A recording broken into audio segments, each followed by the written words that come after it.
अभी मैं भरत तिवारी के घर पे हूँ और यहाँ पे देख सकते हैं हजारों की संख्या में यहाँ पे लोग आए हुए हैं। देखिए, और गाड़ियों का काफिला देखिए, वो हाईवे है, पूरा हाईवे पे गाड़ी है, पूरा गांव में गाड़ी है और गांव का पूरा रास्ता हर एंगल से पूरा का पूरा ब्लॉक हो चुका है। और अंदर भी बहुत सारे लोग घर के अंदर हैं।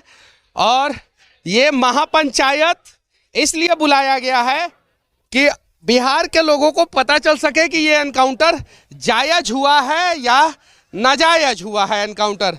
अब महापंचायत बुलाने से पहले एफआईआर रजिस्टर्ड हो गया है, मर्डर के चार्जेज एफआईआर में लगा दिए गए हैं और साथ ही साथ यहाँ के जो एसडीपीओ थे यानी डीएसपी थे उन्हें यहाँ से हटा दिया गया है।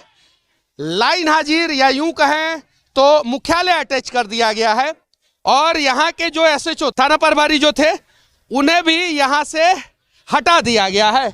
और देखिए, ये पूरा हुजूम, पूरा काफिला और जो महापंचायत बुलाया गया है वो यहाँ से 1 किलोमीटर दूर वो जो पेड़ दिखाई दे रहा होगा पीछे, वहाँ पे बुलाया गया है। और ये भरत तिवारी का घर है और घर के सामने आप देख सकते हैं राम नगीना +2 उच्च विद्यालय बिलौटी दिखाई दे रहा होगा।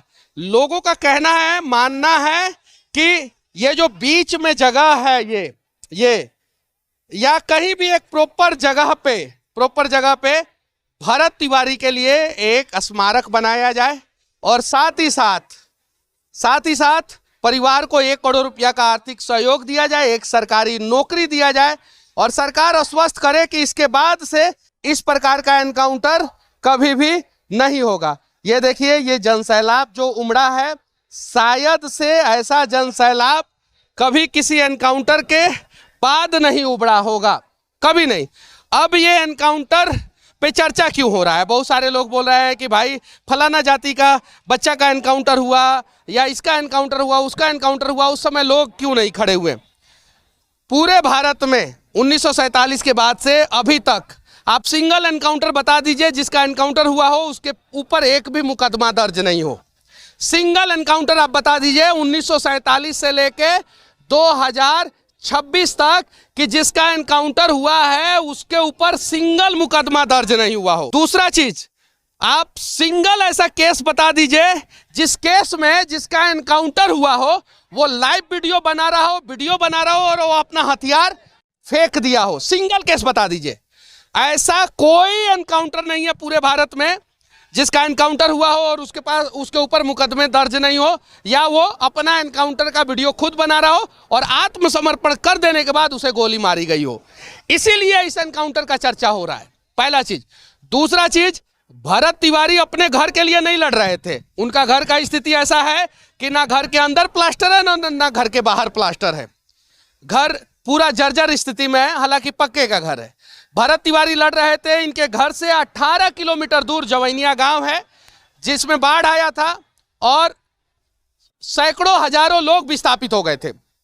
उसमें से कुछ लोगों को बिलौटी गांव में जगह दिया गया था और वो भी नदी के किनारे और मेन लैंड से 10 फीट नीचे, यानी बाढ़ में डूबते जवैनिया में, यहां पे तो बारिश में बेचारे डूब जाते। वो दलित समाज के लोग थे, अति पिछड़ा समाज के लोग थे और भरत तिवारी का घर हाईवे के बगल में है। वो लोग यहाँ पे आए, भरत तिवारी को बोले, भरत तिवारी उनके लिए लड़ाई लड़े। एसडीएम साहब नहीं सुने। उसके बाद से उनके गले में एक चैन था, हनुमानी था, उसे बेच के उन्होंने हथियार खरीद लिया। अब भरत तिवारी का एनकाउंटर हो गया है। बिहार 2 धड़े में बढ़ चुका है। एक तरफ 90% लोग हैं जो कह रहे हैं कि भरत तिवारी का एनकाउंटर नाजायज हुआ है। एक तरफ 10% के आसपास लोग हैं जो कह रहे हैं कि नहीं, ठीक हुआ है या इस मुद्दे पे नहीं बोल रहे हैं। अब आपको निर्णय करना है कि जो समाज के लिए, राज्य के लिए, देश के लिए लड़ेगा, क्या उसका एनकाउंटर होगा? क्या जिसके ऊपर एक भी मुकदमा नहीं होगा, क्या उसका एनकाउंटर होगा? पहला चीज। दूसरा चीज, ये सामने रोड दिखाई दे रहा है, 4 लेन रोड है।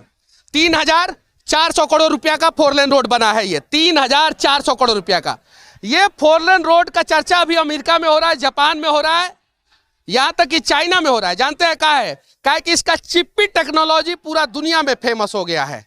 इसका जगह जगह पे छाती का बाती टूट गया है, जबरदस्त भ्रष्टाचार हो रहा है। अब उस भ्रष्टाचार के खिलाफ कोई आवाज उठाए, सिस्टम और सरकार नहीं सुने तो वो क्या करेगा? आप लोगों से मैं पूछना चाहता हूं। मैं हथियार उठाना जायज नहीं समझता हूं, लेकिन मैं आप लोगों से पूछना चाहता हूं, अगर आपका आधार कार्ड नहीं बने, पैन कार्ड नहीं बने, पासपोर्ट नहीं बने, वीजा नहीं बने, आपका राशन कार्ड नहीं बने, सरकार और सिस्टम आपका मदद नहीं करे, तो आप क्या करेंगे? ये बताइए। आप खुद के लिए लड़ेंगे। लेकिन भरत तिवारी तो खुद के लिए लड़ भी नहीं रहा था। भरत तिवारी तो दूसरे किसी के लिए लड़ रहा था, समाज के लिए लड़ रहा था, गरीब लोगों के लिए लड़ रहा था। अब इसी को देखने के बाद यहाँ पे नेशनल मीडिया भी पूरा आया हुआ है। आप देख सकते हैं ANI, PTI, ललन टॉप, आज तक, TV9 भारतवर्ष, IANS, सारा नेशनल मीडिया, सारा आप देख सकते हैं यहाँ पे, सारा दिल्ली से चल के मीडिया वाले लोग आए हैं।